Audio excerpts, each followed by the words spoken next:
The footsteps circled his bed for hours, but when Matt turned on the light, nothing was there, except the cold breath on his neck. Matt was a night owl. Always had been. Working from home, staying up late gaming, scrolling endlessly in the dark. Silence didn't bother him, until it was broken. That night started like any other. Midnight coffee. A podcast playing quietly.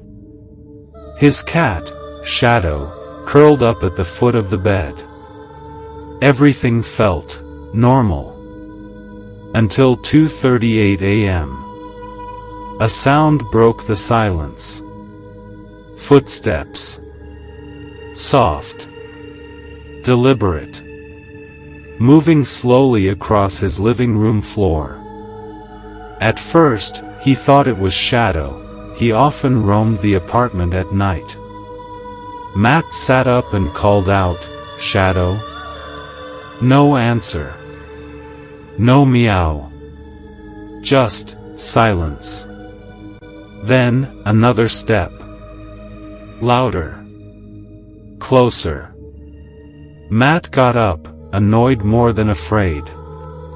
"Shadow, quit it," he muttered, heading toward the living room. The lights were off. The air felt heavier somehow. Still, he flipped the switch. Nothing. No cat. No movement. The room was empty. He turned to head back, when the footsteps started again.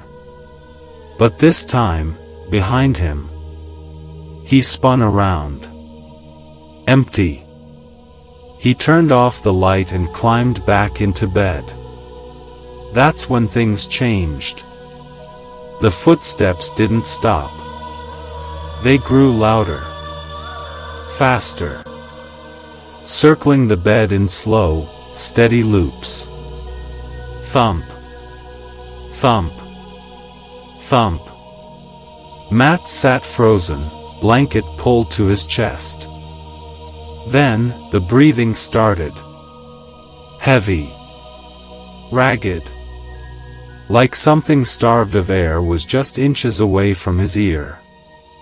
He grabbed his phone to turn on the flashlight, but it wouldn't unlock.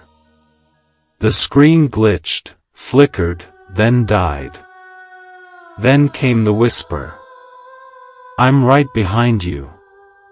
Matt turned instantly. Nothing. No one. He tried to scream, but no sound came out. It was like his voice had been stolen. He backed toward the headboard, eyes darting around the dark room. The footsteps were right next to the bed now. Pacing.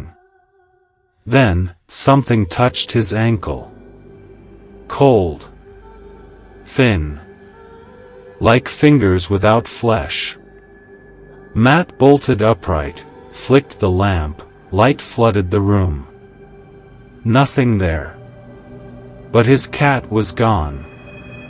The blanket, crumpled on the floor. And on the pillow beside him, a single long, black hair. The next night, Matt didn't sleep. He lit every candle he had. Set up cameras. Kept the lights on. At 2:38 a.m., the power went out. Total darkness. Then, footsteps. Again. Louder this time. More confident. As if the thing wasn't hiding anymore. The sound circled the apartment. Then the breathing. Then the whisper. "Let me in." He ran to the door, but it wouldn't open. He checked the windows, nailed shut. And then he saw it. His reflection. In the dark screen of his TV. Behind him, a shape. Tall. Hollow. its head tilted, smiling with no mouth. When he turned, it vanished. He ran back to the bedroom, locked the door. The whisper came from the closet. "You already did." The next morning, neighbors called the landlord. Matt hadn't answered his phone. His mail was piling up. His lights were flickering non-stop. They found him sitting upright in bed. Eyes wide. Mouth open. Not breathing. No wounds. No struggle. But on his skin, fingerprints. Dozens of them. As if something invisible had held him down. And next to his bed, in the carpet, were footprints. Small.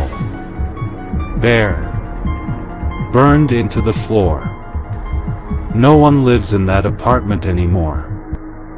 But sometimes, around 2:38 a.m., the lights flicker.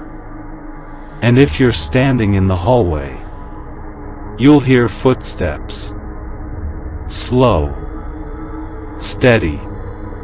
Getting closer. And if you ever hear a whisper saying, "I'm right behind you," don't turn around. Because if you see it, it sees you too. And it never leaves. Like haunted tales and invisible horrors? Subscribe now for more true nightmares. If you dare.